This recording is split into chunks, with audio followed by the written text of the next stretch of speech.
Hello and welcome to Qtr Time podcast in partnership with Lovell Netball. I'm Lucy G. And I'm Lucy P. And we're here to bring you all the netball goodness you never knew you needed.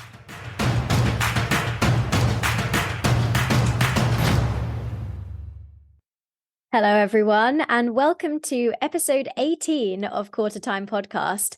Luce, last round of the regular Super League season in the books. What a year it has been so far. It's been really cracking, hasn't it?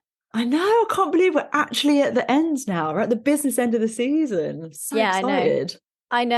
And we've got a huge bumper episode coming up for you today with lots going on. So do you want to give us a recap on what's coming up in today's show? I do indeed. So today we're going to bring you up to speed with some netball news from this week. There is actually so much to digest because obviously last week the Roses programme also came out just after we released our episodes. We're going to chat through all of that. We'll then be running through our 3-word summaries for round 20 of the Netball Super League before revealing our game of the round and our player of the round. Now, our special topic for today is the landscape of netball and women's sport. And there is no one better to speak to than Sue Anstiss, MBE. For those of you not in the know, Sue is the author of Game On, The Unstoppable Rise of Women's Sport. She's the host of the award-winning podcast The Game Changers and the co-founder of the Women's Sport Collective. She is an absolute icon in the world of women's sport. We discuss her Netflix documentary Game On, which is being released later this month, and we're going to the premiere of it, which is very, very exciting. Sorry, how did you say that word? Premiere. The premiere? Premiere. What? Premiere. It's P-R-E-M-I-E-R-E. Yeah, it's pronounced premiere. You're a premiere. It's definitely pronounced premiere. Anyway, let's carry on. We can settle this in the bar afterwards. So we are going to be going to that, which is super fun. We're also going to dig into netball's place in the wider women's sport landscape, the barriers that we face, opportunities, commercialising women's sport, and so much more. It's a big one. Yeah. Oh, amazing stuff. So before we kick off with our summaries, let's just run through some of that news you mentioned, Luce. So first up, the Roses programme announcement. What were your thoughts on that? Oh my God, where to begin? There is so much to chat about here. First up, amazing to see George Fisher back in the squad after a little international break. I mean, she still looks like she's loving life in her rehab. I think she was just travelling around Malaysia or something. It looks amazing. Great to see her in. Sasha Glasgow is in. So it looks like she has made her choice as to who she wants to represent. Probably the biggest talking point is the omission of Jade Clark from the programme. However, she is still eligible for international selection. Now, I'm a little bit on the fence of this because I do think that she should still be in the main programme. But I understand Jess's need to be able to focus on the future and to bring some fresh legs in. But I think because she stated her intention to keep playing and she's still playing top quality netball, like that is the key for me. Yeah. I'm a little bit surprised that we're not utilising her experience to bring through the younger generation. Exactly. Just to be in that environment in camps with them. And, you know, if she's good enough to go to the World Cup, then, you know, surely she should still be in the programme and contributing. We'll have to see whether she gets selected for any more games post World Cup. Also, no Rhea Dixon in either the Roses programme or the Futures, which I was absolutely gobsmacked at and I think is a real stark omission. Jada Pekova in the main programme, been rewarded for a fantastic season, as well as Emma Thacker. So much potential with both of them. And I think looking at the Futures, there's a few surprises in there for me. Vicky Oyosola, mate, I don't know what more that girl has to do to get herself in the core programme. I think she is incredibly unlucky. Also, Lois Pearson, only in the Futures. I'm absolutely baffled by that. Taylor McKevitt as well, I think should be in the main programme. Surprised to see a couple of names. I think Ash Decker's done well to get herself in there. I was a little bit surprised at that one. Befeku Dale's also been left out. So there's almost more talking points for the Futures than there is the main programme. Yeah, but how good is that, though, that there's these names that we think, they should be in the programme, they should be in the programme, you know, that actually there's a lot more depth, I think, coming through now in this next cycle than we've had before. Yeah, very much so. So lots to digest. I'm still digesting it, actually, to be honest. But not only that, we also had the ANZ final. Talk us through it, Luce. Yeah, well, the Central Pulse actually went down to the Robin Hood Stars by 1 goal in the elimination final. And then the Stars faced Mystics in the grand final, with Mystics taking the win 74-56, with Grace Nweki shooting 70 from 73 at 96%. That is outrageous. Unbelievable. Absolutely outrageous. Leads me very nicely on to talking about the Silver Fern squad, which has also been announced this week. So pretty much as predicted, not a huge number of changes from the Quad Series squad that they took. Besides, Peta Toiava not selected. Yeah. And I would say the reserves are a bit more surprising than the main squad, with Fitzpatrick, Maturo and Riulu Buchanan listed in those reserves, which did surprise me a little bit. I mean, I'm gobsmacked at Toiava, at least not being in the reserves, because that connection with Grace is something incredibly special. And if you think back to the Constellation Series, the only games that New Zealand won are when she was in the squad. And she's magic. She is magic on court. Yeah, but you can't take her and Crampton and Whitney Souness because you've got too much of an attacking midcourt then. Yeah, and there's no way that Crampton wasn't going to get selected, really. So, yeah, it's really hard luck for her. But I think Michaela Sokolic-Beatson has been hard done by as well for the reserves. I potentially would have taken her over Fitzpatrick. But, I mean, we know that Fitzpatrick is retiring as well. So a nice send-off for her.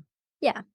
And next up, then, we also had Jamaica's squad announced just recently. So, Luce, thoughts on that one? Well, it puts the fear of God into me. I can say that much. It is frightening, especially the defensive end. I mean, you've got Sterling, Dehaney, Wilson and Ward. Like, what are you meant to do with that? Yeah, no idea. But the only changes in terms of exclusions from Commonwealth Games is Shady Ann Hemmings. There's the inclusion of either Crystal Plummer or Abigail Sutherland, not sure which one's going to be the reserve. And also Romelda Aiken-George and Kimone Shaw have come into the 15. I assume that those two would be travelling reserves, but we'll have to wait and see whether I'm correct or not. Yeah, I mean, win a silver medal, take pretty much the same team with a year's more experience and finals experience behind them. Yeah, not a bad thing. And Rob Wright as well confirmed as the specialist coach for them as well, so that's really good. Delighted. And then on to the Scotland squad, which has also been announced this week. So pretty much as predicted, except Sarah McPhail, who's had a great season for Stars, is actually in the travelling reserves and not in the main squad. And the same with Kelly Boyle too. She missed out, unfortunately, on the main 12. And I think that's probably the right call, because Scotland have really started to build some strength in their programme now. And I think when you look at the strength of Scotland's midcourt, you know, Iona Christian, Claire Maxwell, like I think it's a quite a sensible decision. But it's nice to see like some of these bigger names starting to really have to compete for their spot. Like Scotland are really building some depth now, which is great. Yeah, absolutely. And finally, last bit of netball news, obviously, Lindsay Keeble has announced her retirement. She notched up her 250th game on Monday, which we hosted, absolute cracker, which we'll come on to a little bit later. So congrats to Keeble for a stellar career. Yeah. Oh, what a legend. 250 games. That is just so great. So, Luce, do you want to take us through our last 3-word summaries of the regular season, starting with Friday night? Yes, so Dragons versus Rhinos, what a cracking game, 59 apiece, and I've gone for all tied up. This is our second draw of the 2023 season. The only other one was also a Rhinos game, funnily enough, when they played Sirens back in round 5. Very little to separate these sides on the stat sheets, apart from the penalties. Rhinos are on 71 and Dragons on 35, according to the NSL website, which is that's more than double if my maths is correct. Like that's pretty mega. Dragons will be really disappointed actually, as they were ahead by 4 going into the final quarter, but fair play to Leeds. Like they've really shown this fight back ability. They've had a much better second half of the season. They've won 4 of their last 10 games and obviously drew this one. So yeah, props to you. Yeah, fair enough. Next up, it was Lightning versus Bath, with Lightning taking a big win 82-57, and I said furiously fast start. In the opening 7.5 minutes of this game, the score was 14-2 in favour of Loughborough Lightning. Bath were just playing into their hands in attack, and to be honest, Lightning were running circles around them, particularly at the start of the game. With that in mind, Bath did well to bring it back, and the second quarter was much more competitive. Pekova, by far the best on court for Bath, 5 turnovers. To be honest, she has had an incredible season. I think she's done really well moving over to Bath. All 12 got a run out for Lightning, including Beth Cobden. Was really amazing to see her back after such a long injury and rehab. Yeah, things you love to see, right? Saturday then was Sirens versus Thunder, with Thunder taking a convincing win at 61-40. And I've gone for a different league. In a similar way to the Lightning game, the opening few minutes of this game were pretty one-sided, with Thunder going up 7-0 in the first 5 minutes. It was a bit sticky in the Sirens attack end again. Thunder were just silky smooth majority of the time, regardless of whatever combination they put out. It was still effective, although some combinations were more slick than others. Thunder had their full 12 for the first time this season, according to Karen Gregg, which really surprised me when she said that. Shadeen van der Merwe and Ormond are back just in time for finals. Yeah, I'm interested to see how they play that rotation in the semi-finals. I think it should be quite interesting. And finally, then, it was Pulse versus Mavericks on Monday, with Mavericks taking the win 52-46. And this was like somebody had heard me thinking, I don't know what's going to be of our game of a round this week. I was like, And a number of you submitted your 3-word summaries for this one, which we love. Simone Prandl said, drop the mic. Han Potter said, what a firecracker. But we've gone with Alice and Kat, which they told us at the arena. Shout out to you guys. Great to meet you on Monday, you both. And they said, Sasha's sensational send-off. I mean, what a way to end your Netball Super League career. You could see the emotion and how much it meant to her at the end. She was literally doubled over, head in hands. You cannot take anything away from Mavs in this game. They were outstanding. And to be honest, they left Pulse with a lot of questions ahead of Friday's game. So many of the Mavs players could have been player of the match, including Sasha herself, as it was such a great team performance. And we've waited all season pretty much for a top 4 upset, and we finally got it. I think Storm will need to be prepared for the semis, because Pulse are going to be fired up after this game. Yeah, could not agree more. And that's a lovely segue into our game of the round, which was Pulse versus Mavs, hands down. This game was actually Pulse's lowest score of the entire season. So prior to this match, they averaged 60.7 goals per game and only got 46. So Mavs did an absolute number on them. We quite often see from Pulse the emptying of the bench, but this was the first time that they've had to empty it, I think, in response to their opposition. And they just didn't really have the answers. It was really fascinating. Pulse for me were just uncharacteristically rattled. I don't think they expected Mavericks to come out and be that good. And I think Cheen in particular really struggled with the physicality of Quashie, who was brilliant. And speaking of Quashie, Monique Mayer and Quashie played out of their skins. They had 6 and 5 turnovers respectively, and it never really felt like Mavs were in any danger. And I don't think we've said that before this season. You always felt there was an air of danger. They led for the whole game, didn't they? Right? It's crazy. I think Zaranika also did really well. She really came into her own when Pittman went to the bench, I think. And I love what Lycia Scholes brings. I think she has incredible potential. But I think when you've got her on court, you almost need a Jade Clark to kind of balance out that Energizer bunny effect, because she'll very often recycle the ball on the transverse line rather than just waiting that like extra second or extra half second for the attack to open up. And by doing that, it just creates so much more work for the attacking side. So I don't know if the combinations in the second half were quite right for Pulse. Yeah, no, I completely agree with you about that combination. Although I did like when they brought on the moving circle of Berry Neal and Sasha Glasgow and Sasha McDonald. But for me, there was this sense of oh, it's okay, Pulse will bring it back in the next quarter. Mm. Oh, it's okay, Pulse will bring it back in the next quarter. And then I was still waiting there till like right towards the end, and you thought it might have happened because there was a point when they were 5 goals down, just right towards the end, and you thought, okay, right, it's happening now. But they were just too wasteful in attack, I think, to not treasure that ball that they were winning in the defensive end. Lots of people are now saying, oh, Pulse are in danger, etc., etc. But I actually think this would be great for them. I mean, they haven't lost since round 4 against Manchester Thunder. That was a long time ago.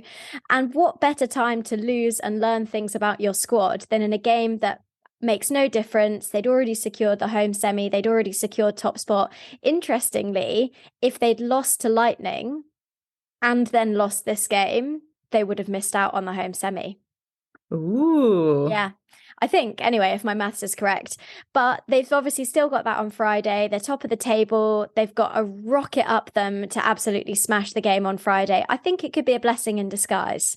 Yeah, I absolutely think that. And, this game is completely inconsequential. And I know there's something to be said about going into the semi-final for the confidence, going on a win. But I actually think the opposite is almost more true. Like, put a rocket up them and really make them come out of firing, which I think they will.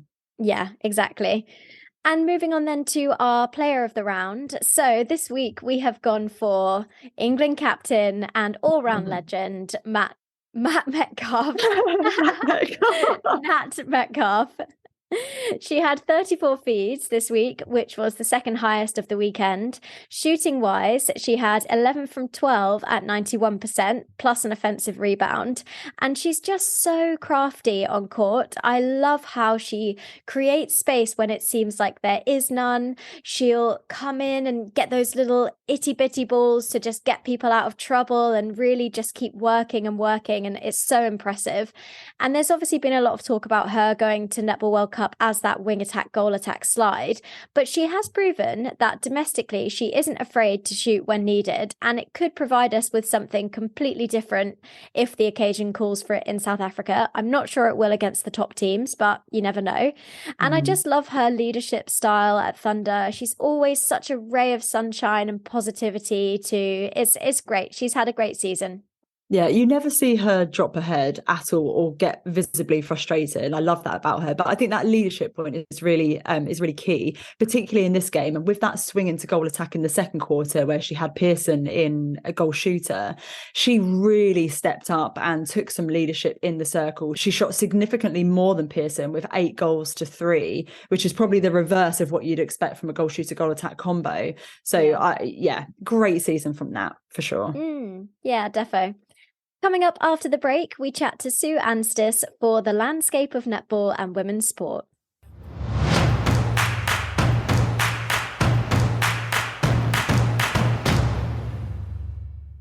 Now, Luce, we all know that I'm a bit of a gremlin for new stash. Love me some new stash. And occasionally a new pair of trainers gets released and they are simply a thing of beauty. And this is absolutely the case with the new Net Burner Shield FF from Asics. Oh, they are amazing. It makes me think of that meme, just hang it in the Louvre, these trainers. Even if you look past the gorgeous colour, which, I mean, personally, that's what I base all my netball shoe decisions on. Yep. But there are a lot of things to love. The shoe is specifically designed for advanced stability and is suitable for both attacking and defensive netballers, and particularly centres, if you're me in the middle. And they will support your feet during those short, sharp changes of direction that your coach is always badgering you to make too. And plus, they're super comfortable, so perfect for your all-day summer tournaments. And as you lovely listeners of the podcast will know, this season we're proudly partnered with Lovell Netball. So don't forget, you can get 15% off first-time orders of Asics Net Burner Shield FF trainers, or quite frankly, anything else that takes your fancy at lovellnetball.co.uk by using the code NETPOD15 at the checkout. Happy shopping, guys!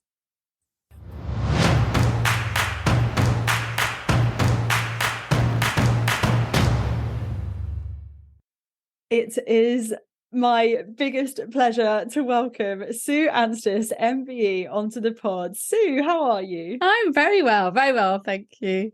I honestly cannot tell you how stoked I am to have you on the pod. As I said to you before we start recording, I am such a fangirl of you and all the work that you do in the sphere of women's sport. You are truly a game changer, an icon, a legend of women's sport. Wow, that's very lovely. No, Thank honestly, you so much. Amazing to speak to you today, and you're a very busy lady, so thank you for giving up your time. As I mentioned, you are without a doubt a pioneer of women's sport through your organisation, Fearless Women, which includes the Women's Sport Collective community. For any of our listeners who are not a part of it, 100% go and join it on LinkedIn. It's the most incredible resource. But you also do the Game Changers podcast. You're the author of the amazing book Game On, which I'm very proud to say I helped to fund at the beginning. You'll see my name in the back of the book. And your Netflix documentary Game On is due to be released later this month, which you very kindly shared with us a little preview. So that was absolutely amazing to watch. So you are very well versed to chat to us about the business and the landscape of women's sport, and in particular netball today. So firstly, before we get into any specifics, can you give our listeners a general rundown of what the landscape of women's sport looks like now and how it's grown over the last sort of 5 or so years? Yeah, thank you. And how lovely to be here. Very lovely to be here. Definitely much more positive than it was, as you say, even 5 years ago, I've really seen a big shift. And I think I've kind of worked in women's sport for 25, 30 years. But it does feel like even coming out of COVID, there has been this huge momentum and change. So I just think in terms, primarily it's around funding, visibility, the exposure, the broadcast rights. That's definitely has made a big difference. Visibility for me has always been the thing I have talked about that will make the biggest difference. But right now, I think it is around professional contracts, the fan base, so the spectators coming in. It's all those things together that are making a difference. There's still lots of areas that need to improve, and I definitely think coaching more senior women in sport, without covering everything off up front, but are areas that will need more support and diversity in the future. But for now, we've seen a real increase, and I think very much the fact that you can find it on mainstream television, the majority of those team sports, which is really where my interest lies. That's probably the biggest shift that we've seen, the visibility. Yeah, 100%. And I think, as you say, the rise of women's sport in recent years has been really well documented. And women's sport in the UK attracted an estimated 4 million more fans from 2021 to 2022, according to a YouGov study commissioned by the BBC. So, as you say, there's so much to discuss around that spectatorship and fandom. However, the growth of netball fans specifically is arguably, I would say, a little bit muted within the wider women's sport landscape. And it's probably one of the big questions that's plagued the sport for a number of years is how do we turn the players of netball, of which on a average week during the season, there's 685,000 women and girls playing. How do we convert them into fans and viewers? So as a little example, on the pod a couple of weeks ago, we shared the viewing figures of the Thunder versus Rhinos game at the AO Arena. At the start, when I first tuned in, there were 798 people watching just before the broadcast went live. At halftime, it was 1,600 people watching. And 3 weeks later, it's now on 18,000 views. But those numbers are still absolutely tiny compared to the number of people who play the game. And it's not a problem that's unique to England or the UK at all. So in your opinion, and with all your expertise and experience, what does netball need to do to convert the players into fans?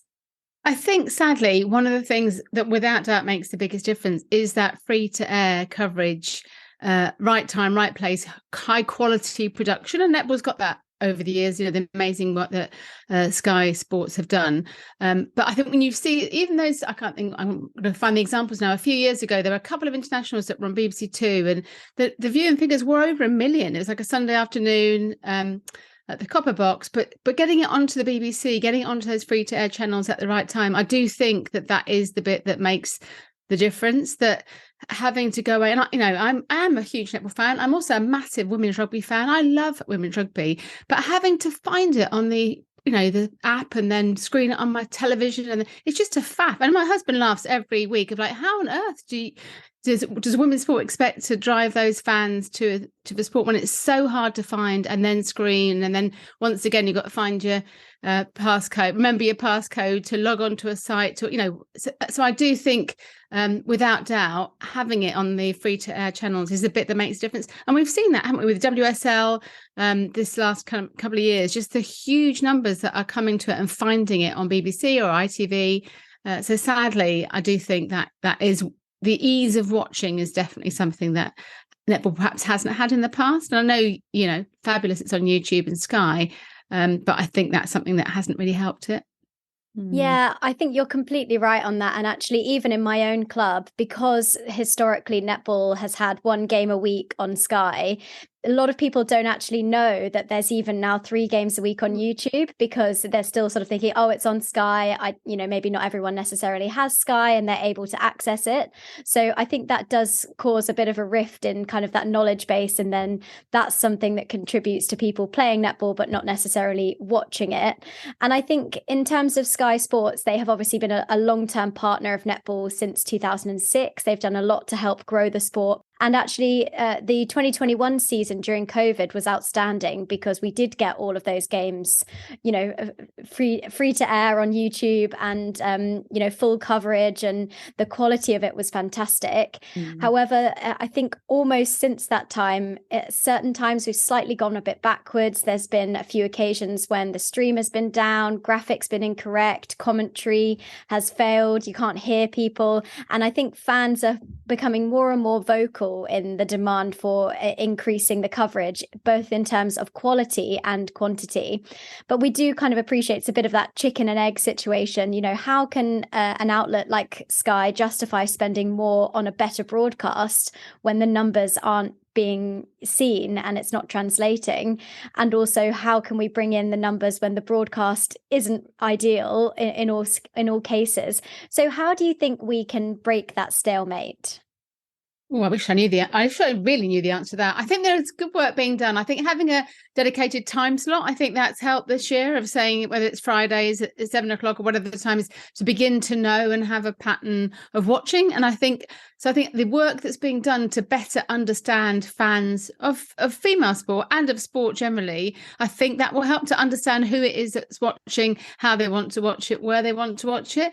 I look at netball and I think, actually, if you think about the stadium sizes, that is, apart from the copper box where we've got numbers, but still not the 50,000-60,000 that you might have coming to the Emirates or coming to watch women's football, or, you know, even at lovely Twickenham for the Six Nations, those massive numbers that will translate into viewers. So I think it will always be harder for a sport that's getting started almost, not to have those massive numbers in stadia that will then translate and grow out in terms of viewing figures. So I think a lot of it probably is around what's being done locally with those teams to create their own local followings that they then bring. So I can't speak for all of the individual clubs, and it may be looking at the future of what happens in terms of the professionalism of those clubs and franchises when they then begin to kind of coalesce a better audience around them that then come along to follow. So I don't feel, in a way, I love netball because I don't think it is as tribal as football, certainly men's football. I don't like that negativity that comes with a lot of men's sport,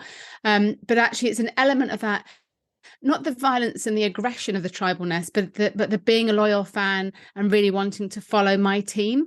So I watch a lot of netball. I love Loughborough because I went to Loughborough, so I'm a bit drawn to. But actually, and I'm probably the same with women's rugby. I'll watch a great game and I'll have 2 or 3 teams in mind. I don't have a team that's my team and I'll do anything. So I think that doesn't necessarily help in terms of the then creating a fan that I'm not going to miss it on a Friday or a Saturday because they're my team. So I think it's a tricky one as to whether you can just create the fan that is a fan of a team or a fan of a player, or actually is a fan of a sport. And I think probably within netball, we've got lots of fans of the sport rather than specifically following players or teams themselves.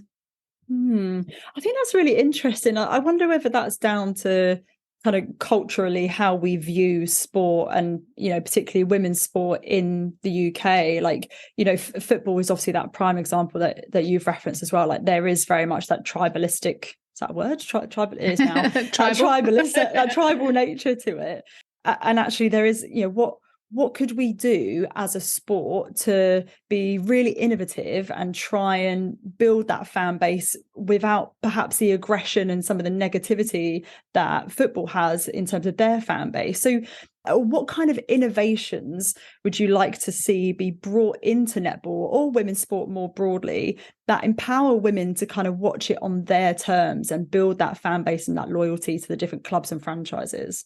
I think a lot of it is around storytelling and building the profile of the athletes themselves. We all love stories. That is something that's so powerful and emotive. And I think better knowing the players, so more work to raise their profile, which you could also say this is happening through social media and the fact that the athletes can relate directly to their fans through, their Instagram, TikTok, etc. So that is happening. But I think that I'm hearing more and more that women and fans are coming to sport first through the players and then through the teams and then through the competitions and leagues and etc. So it's the players that almost draw them into it to watch and follow. So more of that profile and giving those athletes the chance to be themselves and to, they've got some amazing characters within netball, but to enabling them to do that, to create their fan base that then comes to the sport to follow too. So I do think that storytelling, and I know everyone bangs on, don't they, about Drive to Survive, but you look at what Drive to Survive's done for F1, a different, and bringing a whole load of fans because they're just interesting stories, and now we want to know more about the drivers and the managers, etc., the directors. But actually, where's the netball version of that storytelling, understanding the players, getting more behind it, and seeing yourself in them too? So I feel it's great that coverage is there now. We've got that bit, but actually, unless I really have an emotional investment in understanding who's going to win between Loughborough and Bath, whoever's playing, you're not going to draw the fans in that way. And I think there is innovation happening, and I think I sit and listen to many conferences around the new way of consuming content, that the younger audience doesn't necessarily want to sit and watch the whole game a whole evening, but they'll dip into the highlights. And so more of that footage being created and shared, that we see quite a lot of that with the WNBA and the NBA in the States, but those clips and amazing bits that make you go, there is some extraordinary sport being played, but maybe not to have to sit through a whole game or 2 or 3 games to see it. So I think the technology is there. It's almost how netball then embraces it. Yeah, I completely agree with you. And I think when you were talking there about the documentary style thing, obviously we know netball is heavily featured in the Game On documentary, but we've been saying this for years, Luce. When the Last Dance documentary came out, we said, why have we not got a Last Dance style documentary on Jiva Mentor? Because I mean, that documentary honestly made me want to play basketball. It was so inspiring, and just to get those kind of personal stories. And I think with the athlete profiles as well. I mean, Helen Housby has got over 100,000 followers on Instagram. She is without a doubt an influencer in that sense. And I think we should be, as netball, making more use of those kind of high profile figures to really draw more fans and more eyes into the game. And as we've mentioned, there is that contrast between the number of people who play netball and who are kind of aware of it and who are turning up every Saturday, to play against other teams, versus the number who actually sit down and watch it on a Friday night. But in terms of participation figures, netball is still a major player in the wider landscape of women's sport. So with this kind of juxtaposition in mind, how do you perceive the role of netball within the wider women's sport industry? Yeah, it's not a difficult place. That difficult is not the right word, but it is more complicated, isn't it? I think netball has so many fabulous advantages because it is primarily female only. I know that's shifting slightly now, but because it's had that space and that those numbers and that kind of place in the school landscape and history for so long. So I think it has, whereas you look at sports like rugby and cricket, etc., they're trying to catch up and get into that space too. So I think it's that's fabulous. It's got all those advantages, but in a way, because it has, I don't want to cite Jo Coates from years ago, but the whole not having the coattails of men's sport to hold on to. I remember her saying that, and I never being quite sure how I felt about her saying that. But I do reflect that there is that. I don't necessarily that's a good or a bad thing, because we could talk about football, and I think it's doing so many things wrong by completely trying to emulate what the men's teams have done and aligning themselves to Premiership football teams, and the same for the rugby too. So netball has this opportunity to do something differently to what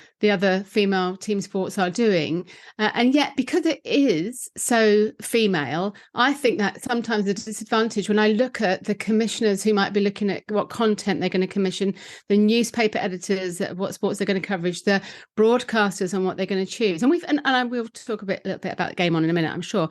But the number of people that, we're really interested, but we only want to feature the really big names, athletes that are well known.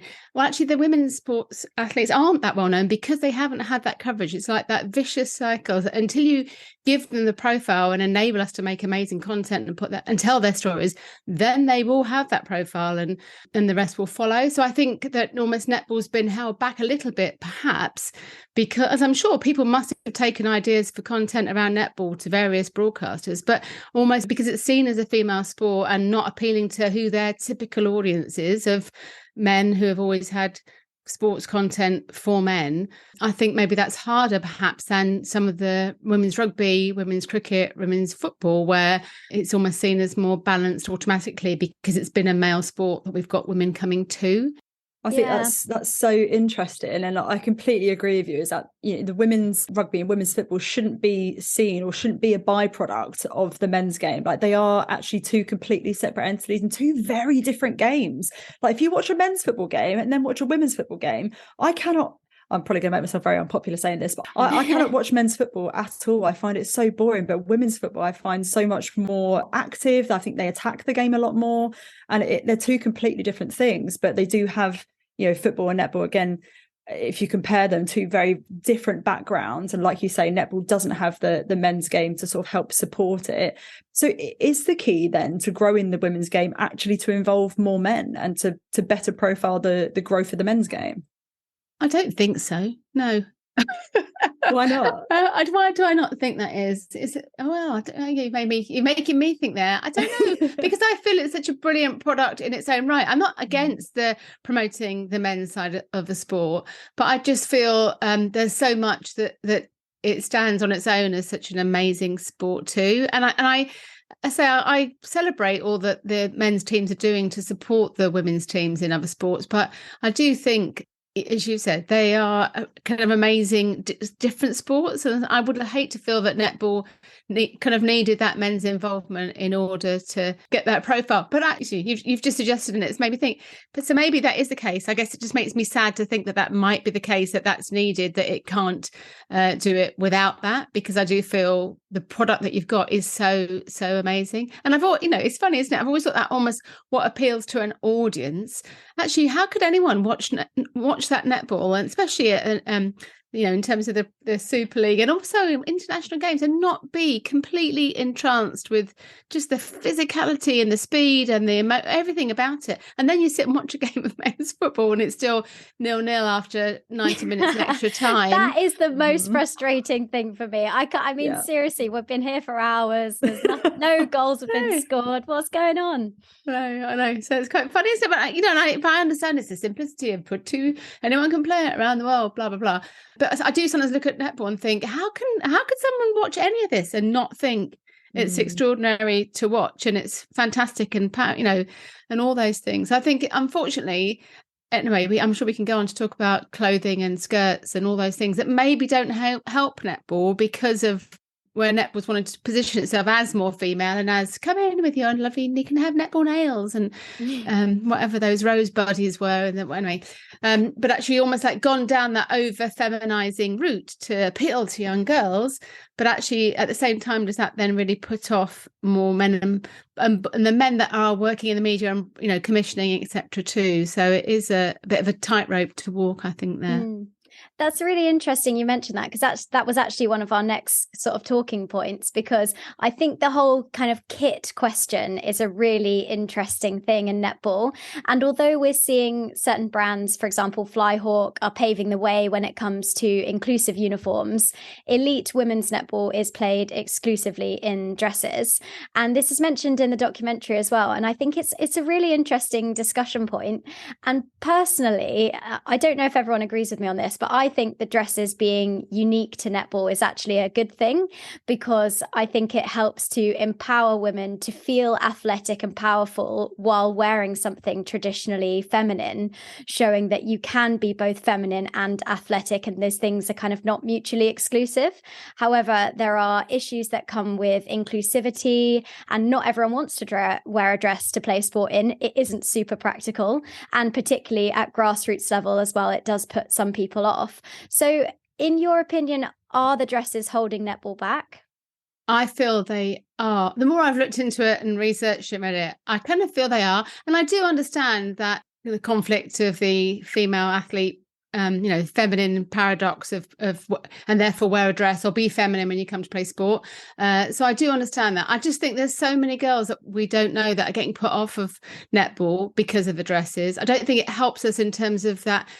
If we accept that within the ecosystem, decisions are being made by men that are running, broadcasters, print media, funders, investors, I don't think that helps from that point of view. And I guess for me, it isn't about either or, it is about choice. And that's the work that Tess Howard's done amazingly for hockey, because although you say it's unique, the hockey girls play in dresses too, or in skirts and tops.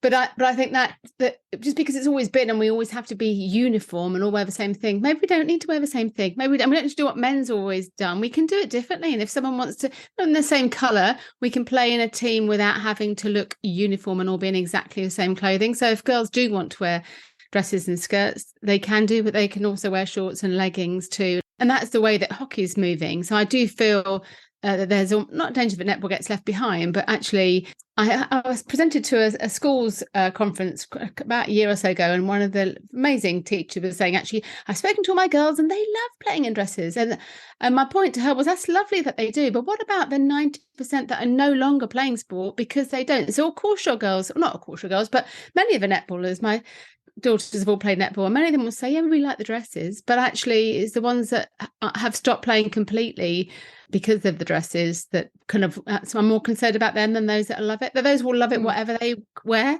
So I do think that, but I can understand. I love that whole bringing together. You can be whoever you want to be, and you can be, traditionally feminine. You can, be whoever you want to be and come into sport. So I do. I kind of love that side of it. But I do think that netball's almost played on that more feminine side to move it on that continuum, I feel, historically, in the way it's positioned itself to make it more unique to other sports. But I wonder, and obviously it's got the numbers, but has it got the numbers because it's been played in schools for so long that it is the go-to sport? And as those other sports grow and people realise, I could play rugby or football, I can be whoever I want to be in those sports, is there a potential that we might lose people from netball?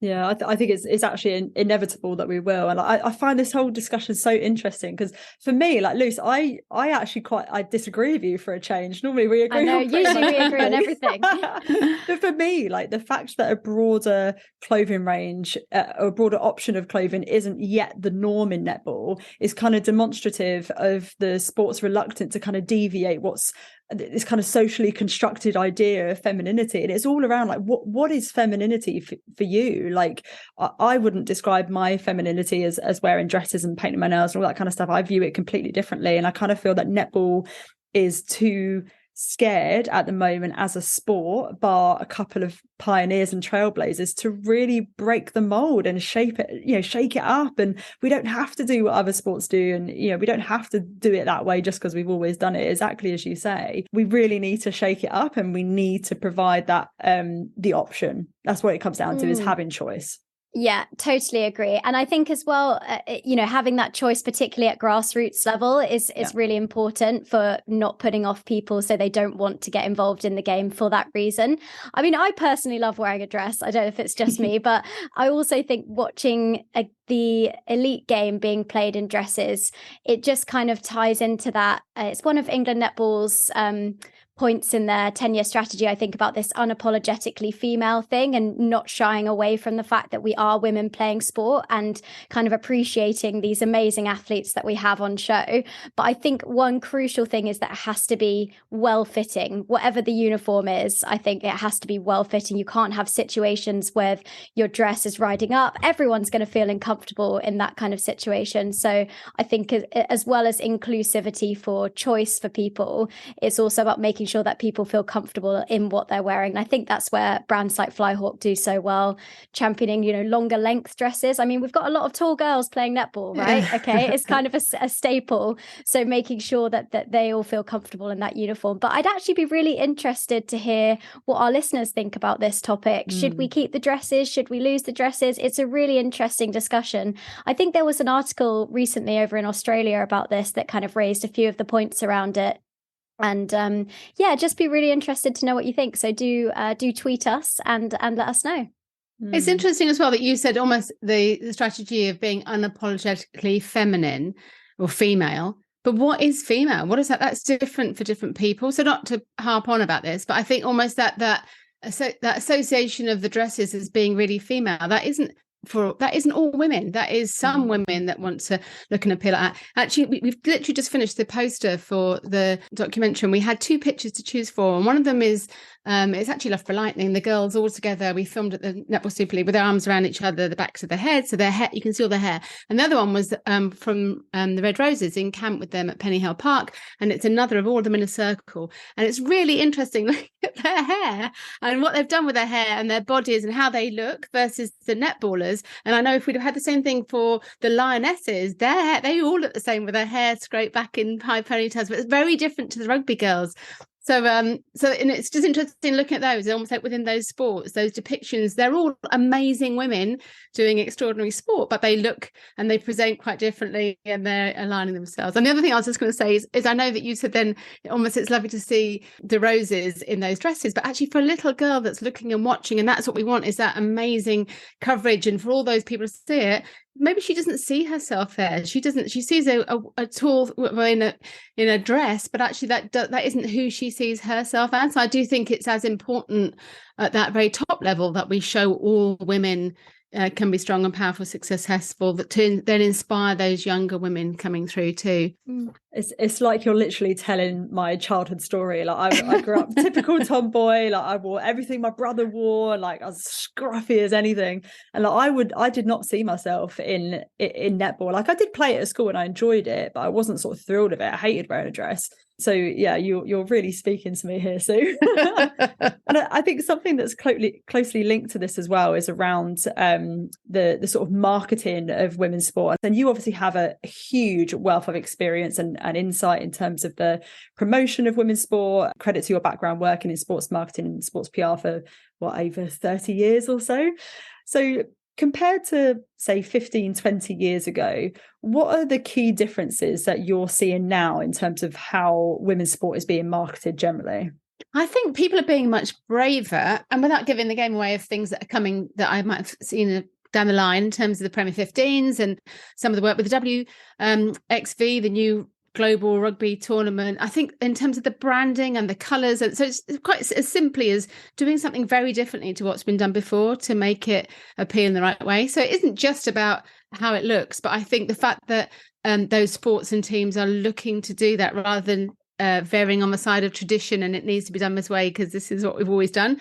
So I'm really excited to see some of the innovation that's coming in just purely in design and marketing. And then, we mentioned it earlier, but that use of the fact that TikTok sponsored the Six Nations, this last Women's Six Nations, and all that they've done in terms of content creators and influencers and reaching an audience. So just beginning to raise that profile and really engage people to think, oh yeah, maybe kind of sport appeals to them, and not just as participation. Now, that is really important, but also as fans, are bringing fans into the sport too. So I feel that women's sport is almost feels tempted to follow the traditional model, and it's hard when you're Man United women or you're Chelsea women, and the marketing's being done by somebody in the same office with the same brand and the same.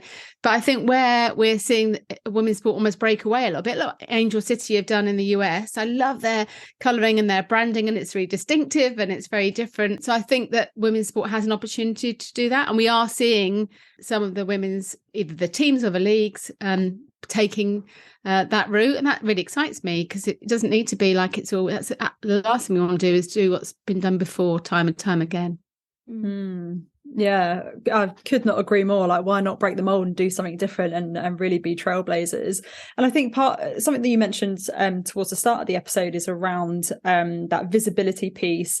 And we know that at the sort of big points in the cycle, like the World Cup, Commonwealth Games, are kind of the key visibility points for netball. And success is a really key driver to gaining new viewers and reaching a wider audience at those pinnacle events.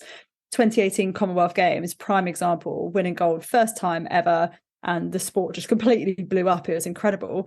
But when you don't have the national success to kind of propel you into the spotlight, as was the case with Com Games 2022, how can we ensure that we still continue to grow the fandom and grow the sport?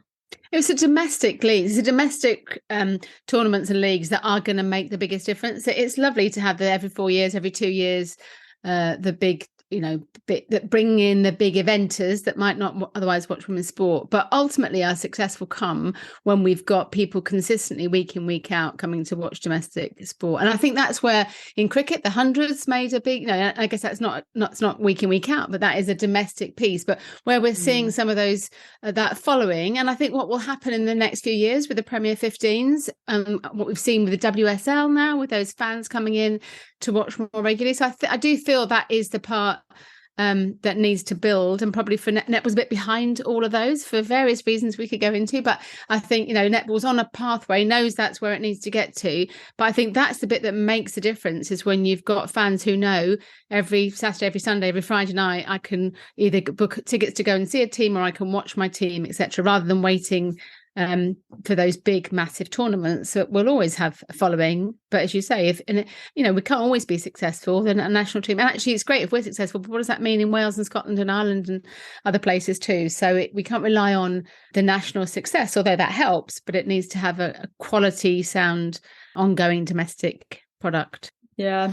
And I think this, like you say, netball is slightly behind other sports in this respect, because our national league probably isn't quite as competitive as we would like it to be. Like this year, as a prime example, everyone knew who the top four was going to be before the league had even started, and then everyone else, there's a chasm between fourth and even fifth place. So we do need our domestic competition to really take that next step. And obviously Claire Nelson's appointment as managing director is going to be absolutely incredible. And I'm sure big things are going to follow with that. But I think partly linked to this is also like the partners and the sponsorship that the domestic league can bring with it. And the Grocer reported that 4 in 5 fans of women's sport actively want brands to get behind women's sport. So with all of this in mind, and with the need to grow domestic competitions, it seems like a no-brainer, really, for forward-thinking organisations to want to capitalise on the growth that women's sport has seen in recent years. So what do you think that netball can learn from other successful sporting sponsorships? Because obviously we don't have a sponsor currently for our Super League. There is a real opportunity and an opening there. So what can we learn from other successful women's sports partnerships? And I do think I get so frustrated. It's like, why can't people see this? It seems so bloody obvious to me that there is this amazing opportunity out here. And brands are coming on board, aren't they? But I do get frustrated. Sometimes I feel like it's the emperor's new clothes. Like, why can no one else see this amazing opportunity? And then they are beginning to. So like time is moving on and they are coming in. But sometimes I think, why is that only us that can see this? So I think some of the sports, I think one of the things that's held some of the other teams back in the past, I mentioned earlier, is almost having a marketing department that goes goes out and taps up the brands that are either brands already sponsoring sport or they're already sponsoring men's sport. So I do think that whole more brands that are more female skewed or more skewed to social purpose, and whether it might be more around sustainability, but I think that space of brands. So perhaps in the past, the marketeers and those working in the agencies who have represented our sports have gone to the same banks, airlines, it's the same kind of tranche of sponsors.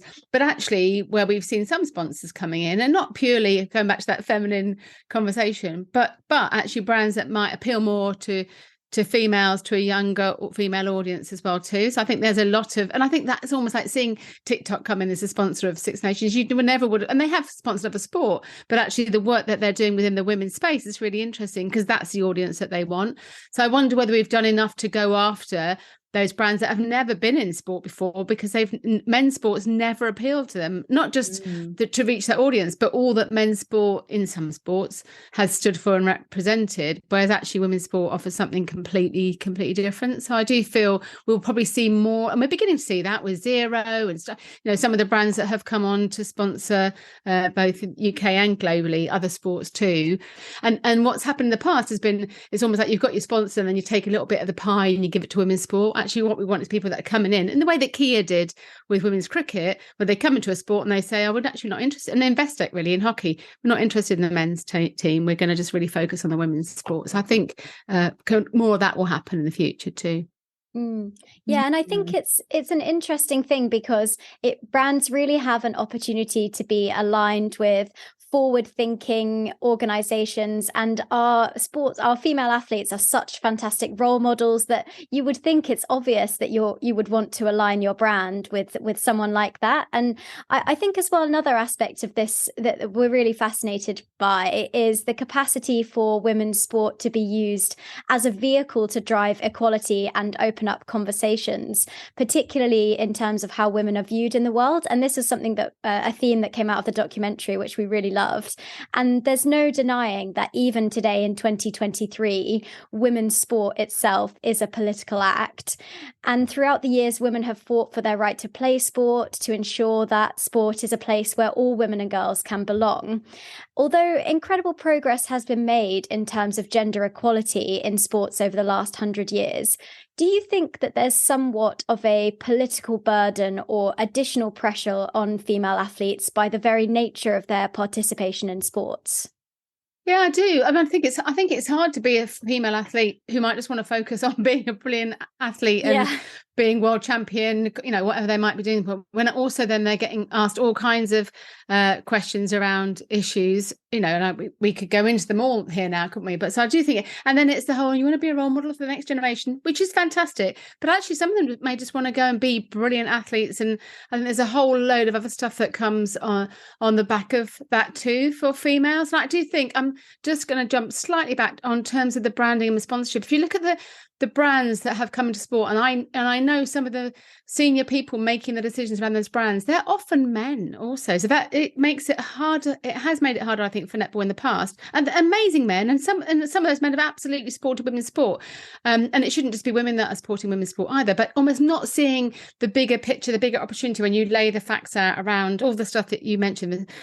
Sports Pro, the space between agency, had all that stuff around the attitudes of fans of sponsors. It feels like it's really obvious, but actually there's both men making decisions, and there's also the easy route of doing what's been done before. If I sponsor another Premier rugby team, if I do more hospitality, if I do more, then no one's going to criticize me because it's worked for other brands in my space. Whereas to break the mold and try something really different, you've got to be really brave to do that. And I think we haven't seen enough, but definitely as more come, I think we'll see a bit of more of a snowball of brands coming in. And what did you think you learned? What was the main takeaway that you learned from making the Game On documentary? Kind of all these issues that we've talked about today and everything that's covered in that. What do you think was your main takeaway, or were there any surprises that you found while making it? It was hard. It was hard at the beginning, actually. And I had written the book And then Jack Tompkins, who's the co-director with me, it was almost him pushing me to make the documentary. This is the first interview I've done about documentary, by the way. But there were too many topics to cover. So almost one of the reasons I put off doing it for a year was because we would sit down and try and do the kind of story arc of it. It's like, there's too many issues, there's too many things to cover. So it's really interesting you're asking what were the key things, because we almost had to decide, actually, we won't do too much of that. And at the end of like, actually, we need to go back and put in a bit of this and make sure, because it is such a vast area. And there are, how many chapters in my book? 18 chapters. There's almost too many things to go at in a 1 hour documentary. So I think it's definitely a bit of a history and why we are, a bit of the femininity and the myths around women in sport that stopped us, and then around what's stopping us now. So a bit around the visibility, but also the clothing and the attitudes to women's sports too. But it's almost a challenge, and because everything's also interlinked and intertwined as well. So it's quite hard to get all those things covered in a 1 hour. Yeah. Very much relate to that, and we say this all the time with netball specifically, but like there's just so many things that need fixing and so many things that need our attention. It's like, where do you even look to first? Like how you figure out what the priorities are is really difficult. And I think another thing that's that often comes up in women's sport, and something that it does very differently to men's sport, is around the inclusive environments. And I think it's something that we do better than the majority of men's sports. According to Outsports, at the 2020 Tokyo Olympics, there are at least 186 publicly out gay, lesbian, bisexual, transgender, queer or non-binary athletes, which was more than triple the number who participated at the 2016 Rio Games. And the women on the list outnumber men by a margin of about 9-1. And, that's not a coincidence. I think there's definitely something to be said around female-focused environments being much more inclusive. So how pivotal to the growth of women's sport and netball is keeping inclusion at the heart of the game? Yeah, and I think absolutely it is. And I think hopefully even more so in the future. I do think it's interesting to think about netball is netball. When I think about the LGBTQ community, I think about probably football, rugby, hockey historically.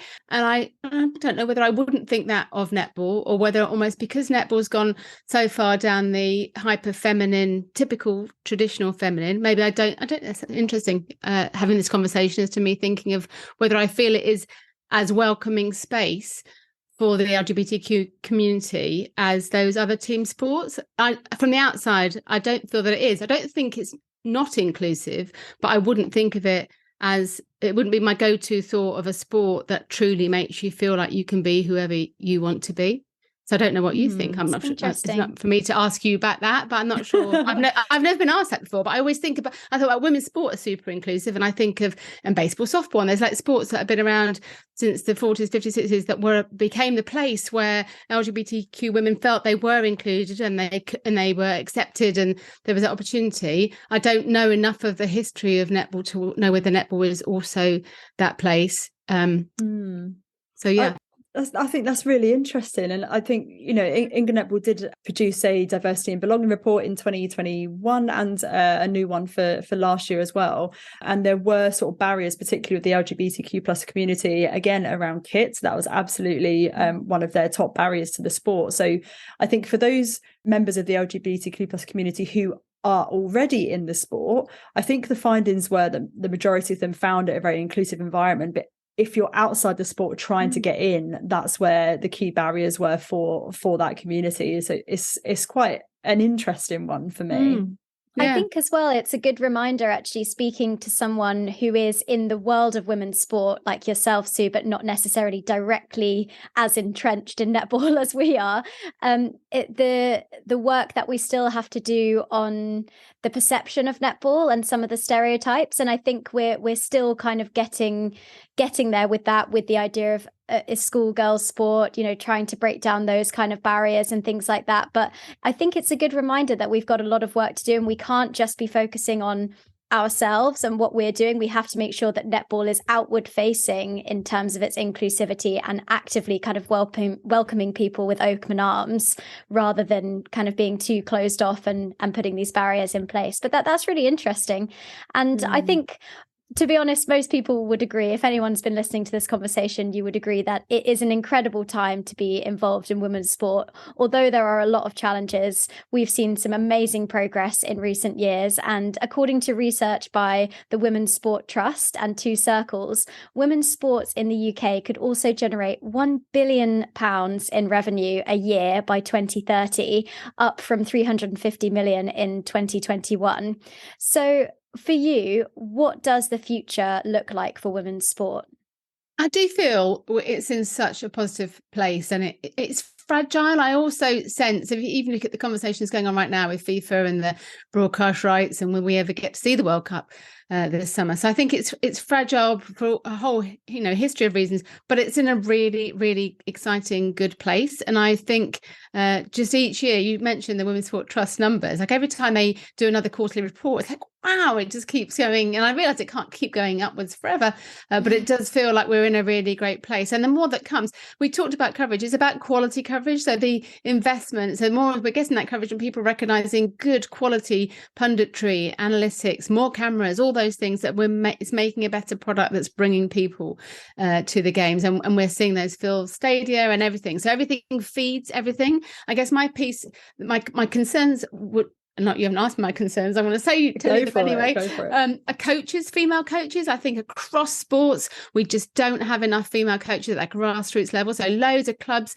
saying they've got young girls turning up after the Euros, want to play football, want to play rugby, but actually they want to be coached by women, and there definitely aren't enough women coming through. And I know it's the same for netball, because my daughter went to a college I won't name, and they were promised it's going to be like the boys rugby and you can come in, and then it wasn't, because they couldn't find a netball coach. So I think that it seems it's the same across different sports too. And also women in governance. And I think that's probably different in netball, because netball's had that, again, very female side. But for sports more generally, in sports bodies, I do feel that getting more women, not just on boards, but in senior leadership positions, I think those two areas for me are the bits that need to fall in place and accelerate further for us to see more equality across women's sport. But I feel really, really positive about I hope so. I've just made a documentary about it, but I feel really positive about where we are right now. Yeah, 100%. Honestly, I'm absolutely buzzing with this conversation and the prospect of what the next sort of 5-10 years for women's sport look like. You look how much it's changed in the last, say, 5 years, and then think about what the next 5 years is going to bring. It's just so exciting. So I truly, truly value coming on the podcast today. And we just want to give you the opportunity. Obviously, we've seen the Game On documentary. Thank you very much for a sneaky little preview. But we want to give you a bit of airtime now to be able to share anything that you want to share about the documentary, when it's going to be aired, where it's going to be aired, and anything that you'd like to share. Now is your opportunity. Oh, thank you. Yeah, so it releases on Netflix on June the 26th, and I think for me it was almost like celebrating that amazing place that women's sport is now, but as you say, recognising there are still some challenges to face. And I hope that people can see it. For me, I've had so many lovely messages. We've just started sharing it this week from women in sport who are so excited that their story is being told and we can see it on screen.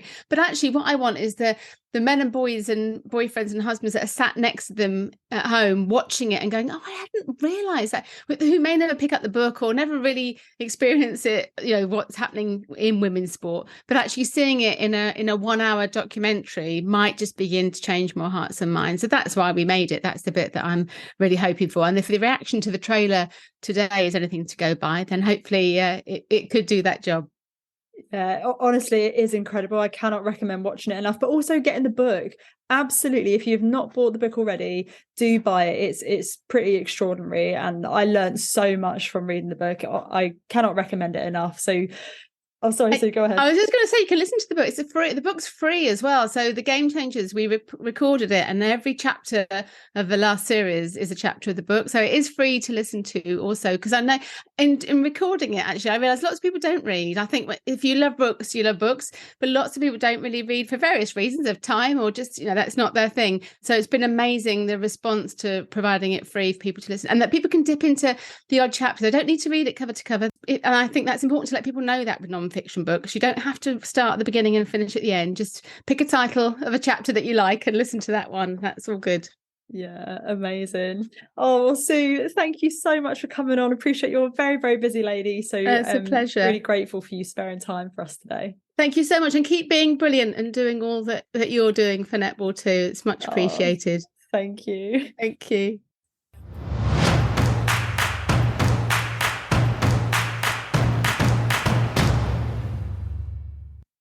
Loose. What a lady. Honestly, icon. Yeah. Sue's an absolute icon. It goes without saying. And I think what she's done for women's sport, it just can't be overstated, I think. Yeah, 100%. I mean, hence the MBE, right? You know, Yeah. you don't get that for doing nothing. Like, I'm just so, I've fangirled her for so long. Like, my name's in the back of her book. Like, I was so proud to be able to contribute to that for something that's so important to our sector. And to have the opportunity to be able to speak to her, honestly, I'm grinning from ear to ear, as you can probably tell by the way I'm talking. Like, buzzing, absolutely buzzing. Yeah, and I think it's actually really good for netball to take a step back and see, you know, how are we being perceived in the wider women's sport landscape? What are those barriers? What are those reasons? Because, you know, we can get too kind of self-focused as well, I suppose. Yeah. But it was just really fascinating to hear her discussion and her point of view. I mean, I think this is probably the first time we've ever disagreed on something, isn't it? Yeah.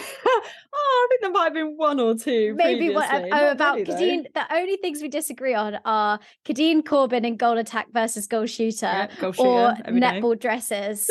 Like, do we, don't we? But it is a really interesting point of discussion, and I hope that the people listening have taken something away from it, and that you've kind of maybe that it's made you just think about something in a slightly different way, or challenged what you do think. And, you know, that's really cool, isn't it? That's interesting. That's the whole point of our podcast, is to provoke discussion and kind of create those conversations. Yeah, exactly that. Like, I mean, I wish we could have another hour with her. Like, there's so many things that we could still talk about that we haven't even touched on, or so many things we can go into more detail on. And I'm a little bit speechless. Don't even know what to say, really. I know, but make sure you as well. Yeah, I know it is a full circle moment, but make sure as well you check out the Game Changers podcast, the documentary when it comes out, all of that stuff, the audio book, which I didn't realize you could now listen to the recording of each chapter. It's fascinating stuff. And I think for anyone involved in women's sport, it's essential listening. Yeah, and with the Game Changers, like, there are a number of netballers on there. Pam Cookie was one. Serena Kirsten, has been a guest on there. Liz Nicol, I'm pretty sure, did an episode as well. So there's good netball representation in there. But also, just to absolutely recommend listening to some of the non-netball ones. They're so good to just gain a different perspective and learn something new about the wider landscape of women's sport. So cannot recommend it enough. Thank you so much for listening to this episode of Qtr Time podcast. We just cannot wait to bring you more netball chat and a wrap up of the Netball Super League finals next week. Make sure you subscribe to the podcast and follow us on social media at Qtr Time Pod for the latest netball updates. Do get involved in the conversation online by letting us know what you thought of the final regular round of the season and which player stood out for you. We would also really, really appreciate it if you could take a moment to rate and review, as it helps other people to find the podcast. If you enjoy listening to the podcast, please do let us know. Do spread the word with all your netball pals so that even more people can get involved and listen each week. Don't forget to take advantage of our exclusive 15% discount with Lovell Netball by entering the code NETPOD15 at the checkout at lovellnetball.co.uk. Take care, everyone. Thank you so much for listening, and see you soon. Bye. Bye.